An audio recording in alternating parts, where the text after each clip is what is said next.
तो प्रधानमंत्री नरेंद्र मोदी आज अर्बन कॉन्क्लेव में शिरकत कर रहे हैं। लखनऊ में इसे आयोजित किया जा रहा है और वहां पर बारीकी से समझते हुए इस कॉन्क्लेव में तमाम वो प्रदर्शनियां लगाई गई हैं जिससे ये मालूम चल सके कि आखिरकार किस तरीके की योजनाएं और परियोजनाओं से लखनऊ को सौगात दी जाएगी। 150 इलेक्ट्रिक सिटी का उद्घाटन यहां पर किया जाएगा। कई लोगों को वर्चुअली चाबी भी थमाई जाएगी। ये तमाम कार्यक्रम आज प्रधानमंत्री के लिए रखे गए हैं। उनके साथ रक्षा मंत्री राजनाथ सिंह मौजूद हैं और ठीक उनके पीछे मुख्यमंत्री योगी आदित्यनाथ की मौजूदगी आपको दिखाई दे जाएगी। लगभग 10:15 बजे शुरू हुआ ये कार्यक्रम अभी भी जारी है। मेरे सहयोगी कुमार अभिषेक वहीं पर मौजूद हैं। कुमार, क्या देख पा रहे हैं आप? जो हम देख पा रहे हैं वो हम आपको दिखाने की कोशिश करते हैं। प्रधानमंत्री कुछ क्षणों में पहुंचेंगे, लेकिन दोनों डिप्टी सीएम इस वक्त मंच पर पहुंच चुके हैं और केशव प्रसाद मौर्य एक तरफ बैठे हैं जबकि दूसरी तरफ दिनेश शर्मा बैठे हैं। यानी कि कुछ क्षणों में अब प्रधानमंत्री का आगमन मंच पर हो जाएगा। रक्षा मंत्री राजनाथ सिंह और साथ साथ मुख्यमंत्री योगी आदित्यनाथ और आनंदीबेन पटेल सबके सब कुछ देर में मंच पर पहुंचेंगे। कार्यक्रम शुरू होने का वक्त हो चुका है और माना यह जा रहा है कि अब से कुछ क्षणों के बाद प्रधानमंत्री होंगे। लेकिन ये जो अर्बन कॉन्क्लेव है, जैसा कि हम लोग इस बात की चर्चा कर रहे हैं कि आज़ादी के 75 साल में बाकायदा आज़ादी एट 75 ये नाम दिया गया है। आज़ादी का अमृत महोत्सव इसे कहा गया है और 3 दिनों का ये अर्बन कॉन्फ्रेंस कम एक्सपो रखा गया है। अर्बन कॉन्क्लेव का नाम दिया है। इसकी शुरुआत प्रधानमंत्री मोदी आज करने वाले हैं। कई सौगात हैं जो कि वो उत्तर प्रदेश को देंगे आज के इस कॉन्क्लेव में। जैसा कि हम बता भी रहे थे पहले कि 75,000 जो शहरी लाभार्थी हैं पीएमएसवाई के, जो कि उन्हें घरों की चाबी सौंपेंगे, उसमें से 5 लोगों से वो बातचीत करेंगे। प्रधानमंत्री तकरीबन 150 इलेक्ट्रिक बसों का संचालन शुरू होगा। अभी तक इलेक्ट्रिक बसें कम से कम लखनऊ के सड़कों पर दिखाई नहीं देती थी। तो एक तरीके से फ्यूल फ्री जो ये ग्रीन शहर का सपना है उसकी एक शुरुआत यहाँ से होगी। कुल मिलाकर तकरीबन ये 502 करोड़ का ये प्रोजेक्ट है और 17 पेयजल परियोजनाएं जो हैं शहरों के लिए उसकी भी ये शुरुआत प्रधानमंत्री करेंगे। 75 इसका कैचवर्ड है और 75 अलग अलग योजनाओं की शुरुआत प्रधानमंत्री करेंगे। हम आपको दिखाते हैं कि ये जो ऑडिटोरियम है ये पूरी तरीके से भर चुका है और शहर के गणमान्य लोगों के अलावा बीजेपी के कार्यकर्ता, बीजेपी के लोग, पत्रकार और इन तमाम लोगों से ये पूरा जो ऑडिटोरियम ये खचाखच भर चुका है। 3 दिनों का ये अलग अलग सत्र में ये कॉन्क्लेव हो रहा है, ये कॉन्फ्रेंस कम एक्सपो हो रहा है और प्रधानमंत्री के इस सत्र के शुरुआत के साथ ही तकरीबन 12 बजे के आसपास वो लोगों को संबोधित करेंगे और शहरी मिशन के तहत जो योजनाएं हैं सरकार की उसका रिफ्लेक्शन कहीं ना कहीं होगा। लेकिन एक चीज और बताऊं कि प्रधानमंत्री के इस दौरे को सियासी नजरिए से भी अलग अंदाज से देखा जा रहा है। उत्तर प्रदेश में 2022 के चुनाव होने हैं, 6 महीने का वक्त बचा है और प्रधानमंत्री की लगातार उत्तर प्रदेश की ये दूसरी यात्रा है और इसी महीने तीसरी यात्रा भी होने वाली है। तो कुल मिलाकर ये जितने कार्यक्रम इस वक्त देख रहे हैं ये शहरी लोगों के, शहरी जो कंस्टिट्यूएंसी है कहीं ना कहीं उसे एड्रेस करने की कोशिश दिखाई देती है। बिल्कुल, और ये तस्वीरें भी हम देख रहे हैं। प्रधानमंत्री नरेंद्र मोदी के साथ मुख्यमंत्री योगी आदित्यनाथ मौजूद हैं, आनंदीबेन पटेल मौजूद हैं और धीरे धीरे आगे बढ़ते हुए वहां प्रदर्शनी को देखते हुए उसके बाद मंच भी तैयार है और उसी मंच से संबोधित करेंगे प्रधानमंत्री नरेंद्र मोदी। सौगात का जिक्र कर रहे हैं कुमार अभिषेक बार बार हम कि एक बड़ी सौगात जो है वो प्रधानमंत्री नरेंद्र मोदी देने वाले हैं। तो किस तरीके से कितने लाभार्थी इससे जुड़ेंगे और सौगात की अगर जिक्र करें तो कौन कौन से सौगात आज प्रधानमंत्री नरेंद्र मोदी देने वाले हैं?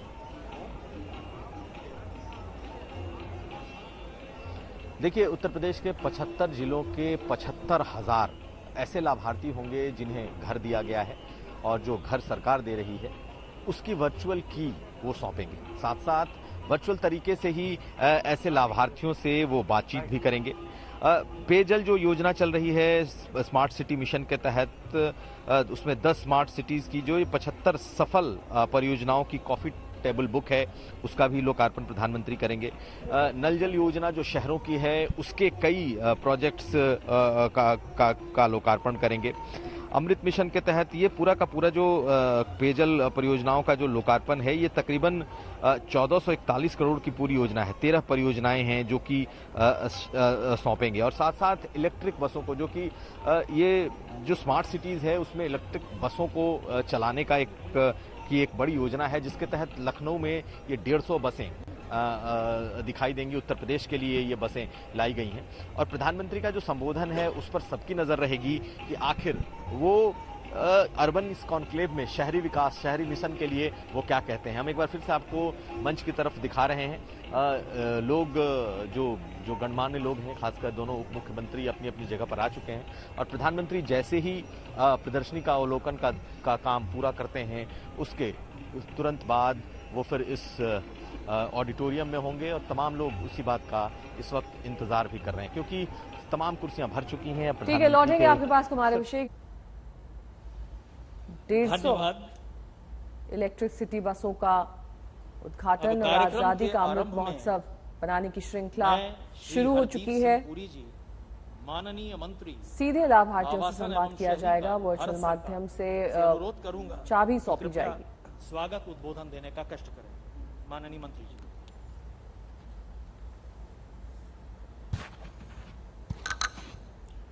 माननीय प्रधानमंत्री जी, माननीय राज्यपाल श्रीमती आनंदीबेन पटेल जी, माननीय रक्षा मंत्री श्री राजनाथ सिंह जी, माननीय मुख्यमंत्री श्री योगी आदित्यनाथ जी,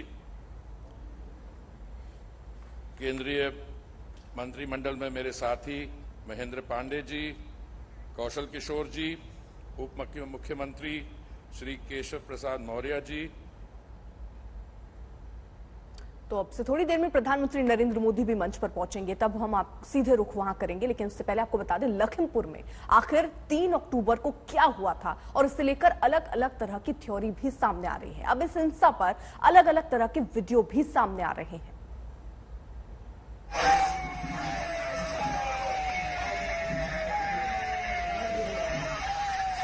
तो आज 2 नए वीडियो सामने आए हैं। एक वीडियो में साफ तौर पर दिखाई दे रहा है कि एसयूवी से किसानों को कुचला गया है, एसयूवी किसानों को रौंदती हुई दिखाई दे रही है। एक और वीडियो भी सामने आया है जिसमें एक स्कॉर्पियो को किसान घेरे दिखाई दे रहा है। किसान बीजेपी के खिलाफ नारे लगा रहे हैं। इस वीडियो से लग रहा है कि किसान भड़के थे। ऐसे ही हालात के बाद डिप्टी सीएम केशव प्रसाद मौर्य का रूट बदल दिया गया था।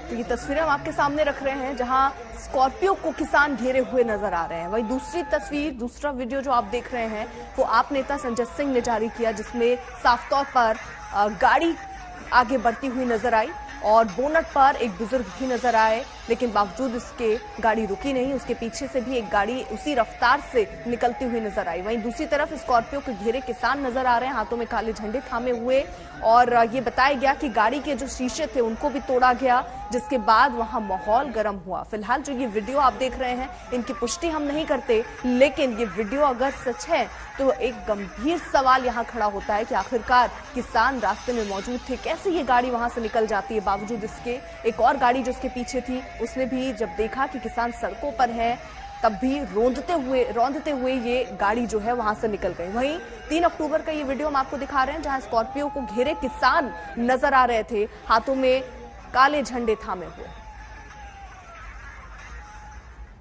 तो लखीमपुर हिंसा मामले में झकझोर देने वाला ये वीडियो आपने देखा। ये वीडियो आम आदमी पार्टी के सांसद संजय सिंह ने ट्वीट करके जारी किया है। 3 अक्टूबर को लखीमपुर खीरी में हुई हिंसा के 3 वीडियो साफ हो रहे हैं और किसानों को बड़ी बेरहमी से इसमें कुचला जा रहा है। फिर आक्रोश भड़का और हिंसा भड़कती चली गई।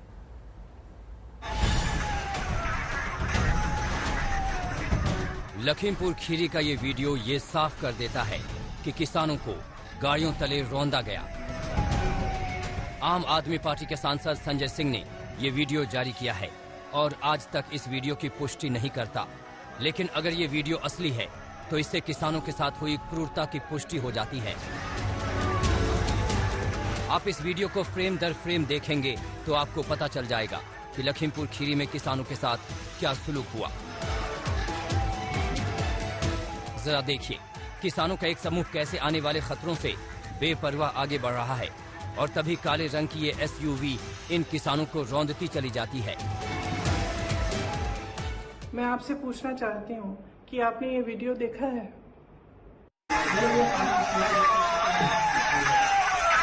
ये वीडियो आपके सरकार के एक मंत्री के बेटे को किसानों को अपनी गाड़ी के नीचे कुचलते हुए दिखाता है। इस वीडियो को देखिए और इस देश को बताइए कि इस मंत्री को बर्खास्त क्यों नहीं किया गया है और इस लड़के को अभी तक गिरफ्तार क्यों नहीं किया गया है। किसानों में भगदड़ मच जाती है, कुछ इधर कुछ उधर गिरते हैं। एक बुजुर्ग किसान तो उछलकर बोनट पर गिर जाता है, लेकिन इन गाड़ी वालों को रुकना भी गंवारा नहीं। वो किसानों की हालत जानने की जहमत तक नहीं उठाते। गाड़ियों का काफिला आगे बढ़ता चला जाता है। सवाल है कि अगर ये वीडियो असली है तो केंद्रीय गृह राज्य मंत्री अजय मिश्रा टेनी का किसानों पर उकसाने वाले आरोप में कितना दम रह जाता है। यहाँ के जो किसानों के नाम पर आंदोलन कुछ लोग कर रहे हैं, उन लोगों ने वहाँ पर धरना प्रदर्शन करने की एक योजना बनाई और जब हमारे कार्यकर्ता हमारे लोगों को रिसीव करने के लिए जा रहे थे उप मुख्यमंत्री जी को, उसी दौरान उन किसानों के बीच में छुपे हुए कुछ उपद्रवी तत्वों ने इस तरह से पत्थरबाजी की, जिसके कारण वहाँ पर वो गाड़ियाँ रुक गईं और गाड़ियों से फिर निकाल करके कार्यकर्ताओं को हमारे लाठी डंडों और तलवारों से पीट करके उनकी हत्या की गई। हालांकि इस वीडियो के पहले कुछ और वीडियो भी सामने आए हैं। एक वीडियो में एसयूवी को पलटते और कुछ लोगों पर हमला करते दिखाया गया है। ऐसे आरोप हैं कि यह हमला किसानों की तरफ से हुआ।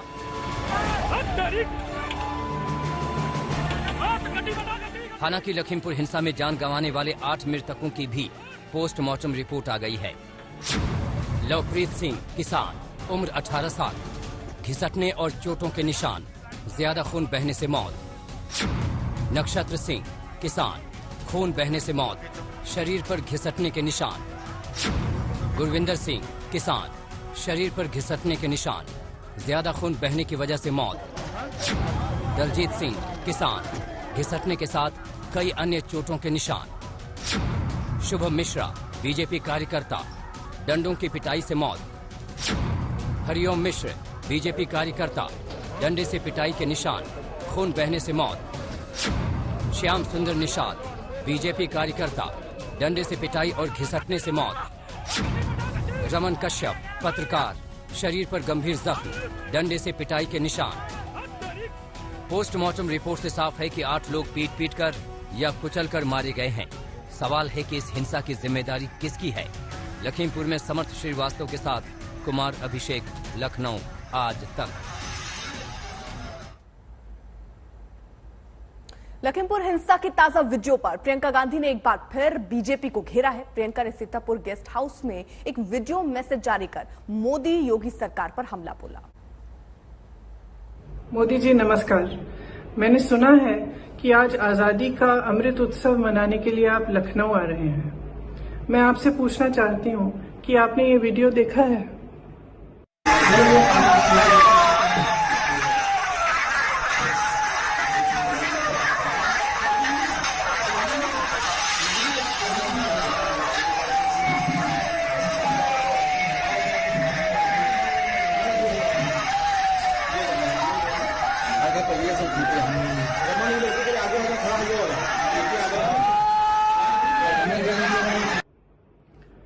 ये वीडियो आपके सरकार के एक मंत्री के बेटे को किसानों को अपनी गाड़ी के नीचे कुचलते हुए दिखाता है।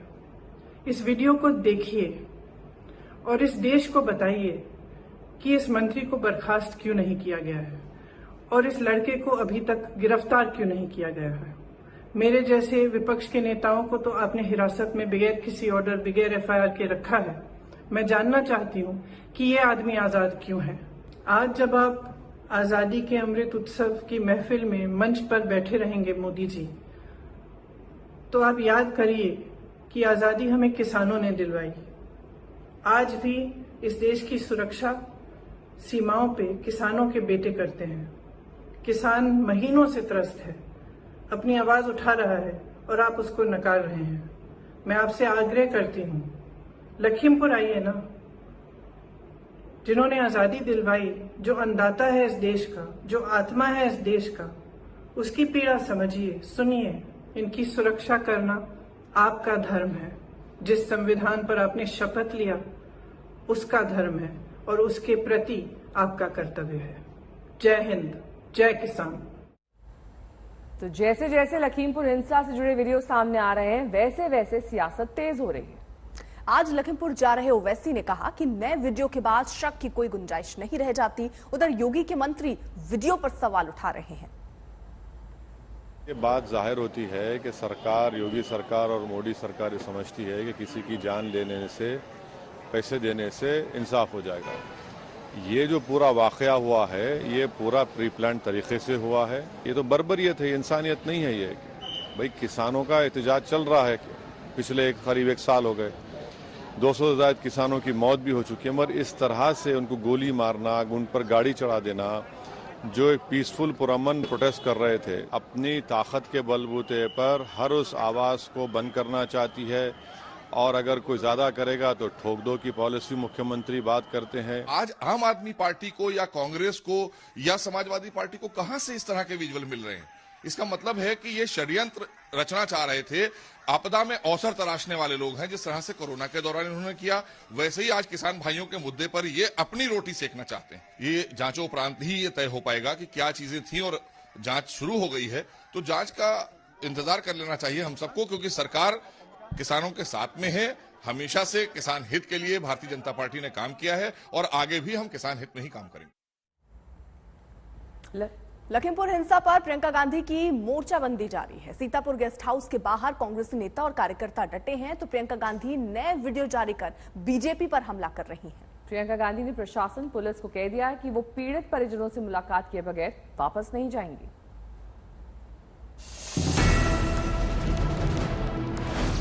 धाराएं सब पे लगेंगी और नाम से लगेंगी, समझे? नाम से लगेंगी। मुझे अरेस्ट का वारंट दो, मुझे ऑर्डर दो, मुझे लीगल बेसिस दो। हिंसा किसानों के साथ हुई और राजनीतिक हिसाब किताब दुरुस्त करने में कांग्रेस जुट गई। सीतापुर गेस्ट हाउस के इन बंद दरवाजों के भीतर से प्रियंका का मिशन यूपी जारी है। योगी सरकार पर हमले जारी है। पीएम मोदी पर प्रहार भी जारी है। प्रियंका गांधी ने ट्वीट कर चुनौती दी है। नरेंद्र मोदी जी, आपकी सरकार बगैर किसी ऑर्डर और एफआईआर के मुझे 28 घंटे से हिरासत में रखा है। अन्नदाता को कुचल देने वाला ये व्यक्ति अब तक गिरफ्तार नहीं हुआ, क्यों? प्रियंका को हिरासत में रखे हुए 30 घंटे से ज्यादा हो गए हैं। कड़ी सुरक्षा के तहत उनको पीएससी कैंपस में रखा गया है और कांग्रेस का आरोप है कि ड्रोन के जरिए उन पर, इस पूरे इलाके पर नजर रखी जा रही है। प्रशासन का कहना है कि कानून व्यवस्था बनाए रखने के लिए ये कदम और एहतियात जरूरी थी। हालांकि लगातार प्रशासन के लिए प्रियंका की ये हिरासत सिरदर्दी बनती जा रही है।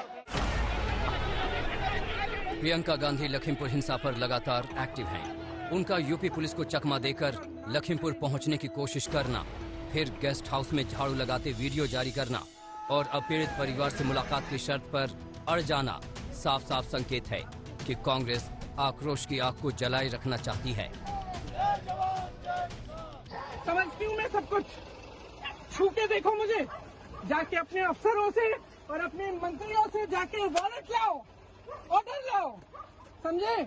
और महिलाओं को आगे मत करो, महिला से बात करना सीखो, समझे?